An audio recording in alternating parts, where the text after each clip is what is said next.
stronghold!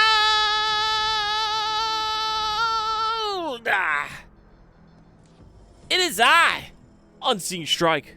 Welcome back. Here we go. It's been a hot minute again, of course. This is our maybe second or third video in this batch. We're gonna hop right in. We're gonna hop right in. Our last game was on Macaroni. Here we go. We're popping in here. We're on Quest Triumph. We've got Eldar versus Dark Eldar, so some High Elves versus some Druchii action. I've been playing a bit of Warhammer 3 from time to time. Great little game. Total War doing their thing. Anyway, here we go. Dark Eldar come up. I don't know what that was. He canceled it. Went for the Dark Foundry right away. Let's pop this Fog of War out of the way. Let's make sure our screen anti-cheat is out of the way. Good, the Emperor's down there. About to get his cheekers clapped by, spoiler alert, his boy Horus. Anyway, here we go. We have Craft World. Looks like Craft World Alatok versus, I don't know what color scheme this Dark Eldar is. I don't know much about the Dark Eldar. Anyway, it's good to be back. It's been a hot minute. Here we go. We've got a double Mandrake opening into a Foundry, so we're going to see some Skateboard Flyer men. Flip side here, we've got Eldar going for the Aspect Portal to one Plasma Generator. We're going to see how many Plasma Generators he gets. That's going to tell the pace of the game. And what I'm looking for here now is a Farce here. Well, of course, we're going to see Dark... Wow, Support Portal first. And I do think this is a safe... Well, obviously, it's very safe, this Support Portal, but it actually saves on you having to get a Warlock on your Guardians. The Support Portal, or Support Platform, will detect and protect everything in your base, which is nice. Anyway, Dark Reapers coming out. Across the board here, we have one Mandrake. Let's see how fast does he queue up these Skateboard men. There they are. Skateboards are coming. He goes Skateboard, then Homunculus Laboratory. Sometimes the build order, they'll get a Homunculus Laboratory, and then they'll get an LP here. And if you look at the eco, he doesn't have to buy his next LP, but normally people will get that first, or depending on the map size, really, that'll set the game pace. You want to get your eco kind of moving quick for the Dark Eldar, as you can't control how fast your buildings get built. I'm going to pop over to the Eldar real quick. Fleet of Foot coming. Very shocking turn of events. Dark Reapers are out, and he did go for double Guardians. Where's his money being spent? He almost has enough. We're going to see either a second Dark Reaper squad or a Farseer. Neither. He elected an LP upgrade, so he's banking on this support platform keeping him safe. There's the Dark Reapers. It looks like maybe he canceled something, as they are 210 requisition. He did not have that much a few moments ago. Skateboarders are out. Let's get rid of this HUD. Let's see. Here they go. They're coming in. They're looking. They're hunting. Immediate decapping. But the Dark Reapers are here. This is extremely, extremely bold. Brazen even for Dark Eldar. He's going to get lifted off his skateboard here in a minute. Down goes one. The other's starting to take damage. Second Dark Reaper squad out. This is good for the Dark Eldar. He does now know there's two Dark Reapers. Again, sometimes that Farseer is a game-changing hero. That support ability, Guide, Psychic Storm, Mind War especially. You can start picking off low-health units. And here comes the dance. Poison already out on the Dark Eldar weaponry, so you'll see they're slow. I believe it reduces attack speed, which is nice. And Bone Singer is about to get picked off. This is an expensive pickoff. You don't want to lose this worker. And down they live. Wow. Oh, maybe not. The poison's ticking. Oh, little buddy, run. Run, little buddy. He makes it out. It looks like they're healing through the poison. Very nice. And here we go. This is why this support platform is beautiful play. He just flew in, and down he goes. I don't think the Dark Eldar player was expecting this. You don't very often see a support platform floating around here. And will he make it out? Wow, just reinforced the model, but is it worth it? I mean, is he reinforcing this again? Let's take a quick peek. He is. So he's spending another 60. The first Reaver jet bike is out. So Eldar now need to run for their lives. They're not going to be on the defensive, but they held their front door. Very important. Skateboard men died. Eldar, let's do a quick eco check here. Eldar 68, 20, 79, 10. So Dark Eldar getting their Reavers out now. Getting that slave chamber up. The slave chamber really dictates the pace of this build. You need to squeeze it in somewhere where it's done by the time you need to get another Reaver jet bike. I'm missing the battle, so we're going to go back to it. Double Reaver jet bikes out now. The Eldar need to be very careful. They do engage while in cover to some capacity, as these Reavers, once they get into a scary enough number, which he's being real sloppy with, If you get 3 Reavers, you will mince through a lot of this infantry, even if they are heavy infantry, right? Nope, they're not. We checked this actually in another video. I keep thinking Dark Reapers are heavy infantry. I'm pretty sure that was in Dark Crusade. I'm old. It happens. These mandrakes are going to get caught out here with their pants down. You just wipe them out and clean this up. You don't want to keep this squad capping in the back. Reavers are going to try and capitalize on this. And we've seen mandrakes rip through Dark Reapers. We actually tested it, and it was sickening to watch. Down goes an expensive Dark Reaper model. It wasn't the Exarch. Now needs to be real careful here. You can get a couple shots and maybe pick another bike off. Slave Chamber just finished. What's the Eldar player doing? He's just kind of capping up, playing it safe, real conservative. Here comes another jet bike squad, Hellion skateboard squad. And worker coming out. Let's see, maybe he's going to build a Slave Chamber and start harvesting. Let's go for another Reaver. So again, he's got the pop cap to do what he needs to do. He's getting his slave generation soul resource over here. In the south, skateboarders jump down. Minefield coming up. Really like to see this. And here we go. These skateboarders with poison blades will rip through Guardians. Minefield canceled. Workers, I think they jumped forward. They're not going to have enough to jump back out. Down goes a worker. Where are the Dark Reapers? Dark Reapers ran up and around. I do think this is smart. Put some pressure here. Wiping out one of the mandrakes. Maybe they could pick one of the workers off of the Dark Eldar as well. Minefield did go down here. What's detecting it? Oh, there's vision. So he spent 50 souls to get vision on these skateboarders. It is not permanent. And you can see as they inch further and further away, the minefield is revealed once it gets under 50 HP anyway. So they did their job. But another minefield can really put a dent in this plan. And look at how fast these Guardians fall to the skateboarders. Doesn't matter all these Reapers are firing. If there's a sync kill going off, you will not take as much damage. I believe it's almost all damage immunity. Some sync kills, you'll still take a little bit of damage. Dark Reapers are coming back. Your triple Dark Reapers. Mark target planted. I believe it's a slow and a reveal. So this unit is revealed into the Fog of War. And these Dark Reapers are getting a little sloppy here. They're all targeting different targets. Support platform coming up on the front door. And again, what is our Eldar player doing to advance the game? Because the Dark Eldar are more reactionary. The Dark Eldar are really more hit and runny, and they react to how the Eldar are teching. If they start seeing no more units being reinforced, maybe they see this Soul Shrine, you're going, okay, goodness, there's a tier 2 coming. Maybe you want to get an Archon, tech up to tier 2 of your own, start getting your witches ready. You wouldn't really see any more heavy vehicles from the Dark Eldar. Rare you see Taloses, although I do think Taloses are a really cool unit. You would see maybe a Homunculus or an Archon for their CC and damage buffing abilities.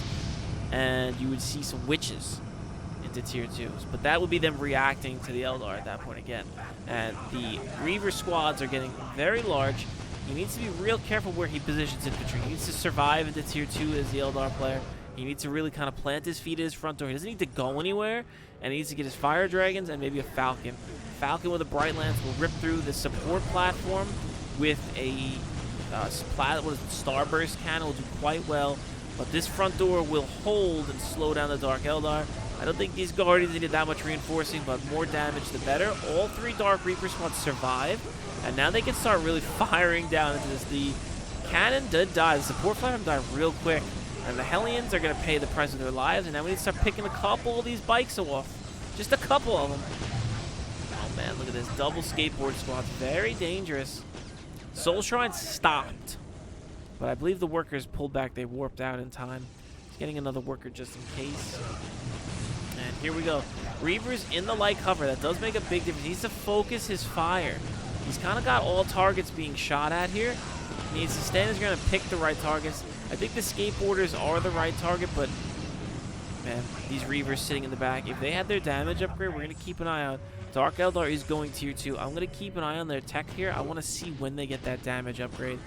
It's a dramatic upgrade. It's just as dramatic as the Dark Reapers getting more range and more range damage from the Soul Shrine. So he did finish it. He's getting it right now. Enhanced Optics makes the Dark Reapers a force to be reckoned with. There's the Hall of Blood, so we're going to probably see those witches come out pretty soon. He's got slaves double harvesting souls here.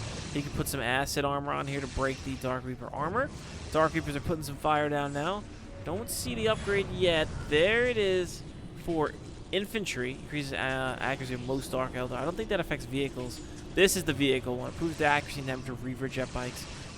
dramatic upgrade. He's repairing his Reavers. We do like to see it. The Eldar player again is getting a generator at the front. Interesting. Support portal on the front. And I'd like to see one more support platform. I know it's a big investment, but if those Reavers or Hellions get in here, it's going to be game over. He's going to destroy this Hall of Blood with all this fire. This is actually nice that he stopped that. It's going to slow the Dark Eldar player down. He's restarting the build again. This is where you can be a little cheesy with the Dark Elves. No need to rush. And he knows the Eldar player, if he pushes forward here, he can get cut off. Just stand here. Not that many Reavers can engage. Not many Reavers can drive down here. He can see them all in a good enough time where he can react. Double upgrades done. He's getting shields on these Reavers, so they're a little bit more health. They're not made of paper mache anymore. And look at how fast they're going to start ripping through these Dark Reapers. Unfortunately, not all the Reavers were in position, and he didn't start the fight with the shielding upgrade. And did the Eldar player get that armor upgrade? It's almost done now. So that armor is going to come in handy here. We look at a Reaper squad. They're at 2-4-4-5, and when that upgrade's done... Hey, no. No. Looks like they finish. 2-8-9-5, so about a 400 HP increase across all the models there. And here we go, the Eldar player now feels confident enough to kind of push out, maybe poke an LP down, try and see what's going on out on the map. If he needs to run away, he could fleet of foot right back to safety. Falcon's coming out now. Second plasma generator. These are the Fire Dragons. Another Reaper squad. Very interesting play. So he's going to put his his Dark Reapers inside the Falcon, and he's getting this South LP. And if we look at map vision, he's starting to cap it up. The 110.39 on the Eco versus 92.40. Dark Eldar players teching into Scourges. My only problem with Scourges is, at this point, with this many Dark Reapers, Scourges trade very poorly. They don't have as much health or armor, but they can fly. So there's trade-offs. They also can get anti-vehicle weapons versus the Dark Reapers staying on just anti-infantry weapons. But yeah, he's trying to queue up the Dark Lances to stop the Falcon, as the Falcon counters these Reavers pretty well with the Bright Lance. And he lost both Slave Chambers. His population's full. This is not looking good for our Dark Eldar player. He's getting his infantry armor. He's flying them in. This is very scary. Where are you going, sir?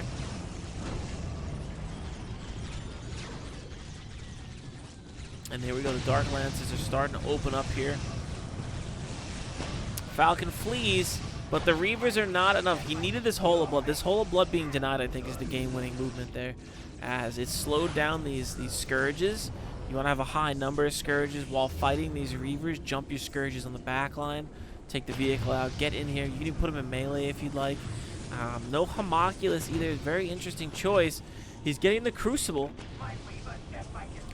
but he doesn't have an Archon to use the Crucible. And that's an expensive upgrade at 5,100. That's a lot of power to be spending. And look at this. This is disgusting. This is why we don't like Eldar players. Build a Farseer. Live a little. Live a little. This Plasma Ninja is not even being built. Another Dark Reaper squad. No! Oh, God. I feel dirty even showing this. There's the corroded armor. It's forcing these Dark Reapers to move. And the Scourges are getting good damage. This is where the Scourges excel. If they can plant their feet on the Dark Reapers, get some broken morale. But look at that landing time. They take a second to kind of reset up and fire. He's desperately trying to pick the Falcon off. He can get the Falcon. He's back in the game. And look at the Eldar player. He's forced to keep fleeing. This takes a lot of micro to juggle into the Falcon, out of the Falcon. Here we go. Scourges trade pretty well, even firing grounds. And all the Dark Reapers are not firing. But to push into this is very scary. Falcon, what's it shooting at? It looks like the Falcon's firing into the Scourges as well. I feel like he's to be shooting his Reavers with that Bright Lance. Another one goes down. He actually upgraded to the Star Cannon, which cuts through heavy infantry and infantry armor, which is an interesting choice. I believe versus the Reavers, that's an okay choice, as they're paper mache creatures. They're not long for this world. If you get into a Reaver jet bike, you're understanding. Your cool mask will not save you, as you're literally sitting what appears to be on the engine. And if you scratch your head, you're going to blow your arm off. So, I mean, they must know they have a death sentence coming soon. Dark Elf or not, they must be like, yeah, this is the time right here. You know, and then a Star Cannon pulse rips through your little bike and down it goes. So he's repairing. He's desperately holding on here. If he can get an Archon out and get a couple more Reavers, he'll be in good shape. He is strapped for cash. Is that the Archon queued down? No. What did he just queue up? I think he's queuing more Scourges. He is, and they're 5510, not cheap. Eldar player floating 400, 400. He could definitely use this time to tech up. Falcon does finally go down, but this war of attrition is not favoring the Dark Eldar player. There goes the Reaver. There he goes. Look, he's down in the mud. He is down bad. You tried, brother. And a Viper out now. Again, Viper, we talked about this in the other game, just like the Hellfire Dreadnought. It's AoE disruption ability that it has like passively on the cannon, the little missile launcher it shoots, is just so unreliable. See, like at least this dude's sitting in a nice chair, and the engine's somewhere in there. Presumably there's a pilot in here as well. Maybe I'm presuming too much. Maybe it's just like a Wraith, a Soulstone. You know, they're Eldar. They're weird about it. At least this thing has got 1200 HP. The Reavers got nothing. And this is my age. I'm showing. If you never played the original Dawn of War, you could equip the Viper with different weapons to make it more useful, as its role currently is a disruption anti-infantry kind of harasser is weird. Granted, if you jump into the back line here and destroyed a couple gens, it pays for itself. It's a weird choice. Very weird choice for any kind of time you're building them. I feel like if you have to build them in a land fight, it's out of desperation. Like, oh man, I need quick disruption. Let me pop a Viper out. I feel like if that's the choice you're facing, you've already lost. And again, you don't see it, but if you get the Farseer, she's got a little bit of disruption. I know you don't ever see it either, but personally, I enjoy it. If you have Dark Reapers in this field and you have that Falcon, people get scared and go, whoa, maybe he's going to pop out Dark Reapers, and you aggressively jump your Falcon into the enemy fight. Excuse me, I'm yawning. It is 11:40 where I'm currently. If you jump that Falcon in and then you jump Banshees out and you shout, and now you're running from Banshees who are getting rare attacks, and the Reapers can move up, that's a little bit of area denial. I feel like it's just a little bit more effective than a Viper. Again, in area denial and making the enemy move. Obviously, you could park this thing in the back and shoot missiles and hope that it hits. That's just me. Again, I used to play Eldar a lot. I really enjoy Eldar. I don't do the Dark Reaper mass build. I do like to open triple Guardians, or at least double Guardians, Ranger, Farseer. I like that build a lot more. I feel like it's a lot safer. Then maybe see if I need to get a Dark Reaper or two out. But at that point, again, the Rangers will give you that vision and map control at the front door of the enemy's base, and you can kind of see what they're doing and kind of get a heads up a little bit more. That fast tree Wood Elf build, that makes my skin crawl. That mass Dark Reaper that we just saw from Alaric it gets me angry. People see it and they copy it, and then people go, Eldar busted. I don't believe that's a thing, personally. I think every race is broken in their own fun ways. Anyway, it's been on Siege Strike. Thanks for stopping by. Please join us in the Dawn War Stronghold Discord. There's a link below the video. Again, I want to see a video every single day up until Christmas. At least as close to Christmas as we can get. The Emperor is bringing his sack of goods. So please, help me keep this little train going, okay? I don't know, what should we call it? Somebody think of something in the comments. Again, these videos, I'm going to record about 2 more after this, so I'm not going to be able to, you know, get your cool catchphrase. But I want to see some comments down below. Again, not many people make it this far into the videos. We see that statistically. What should we call this every day till Christmas little binge that's going to happen here? Let me know down below. Anyway, on Siege Strike out. May the Emperor protect. Godspeed.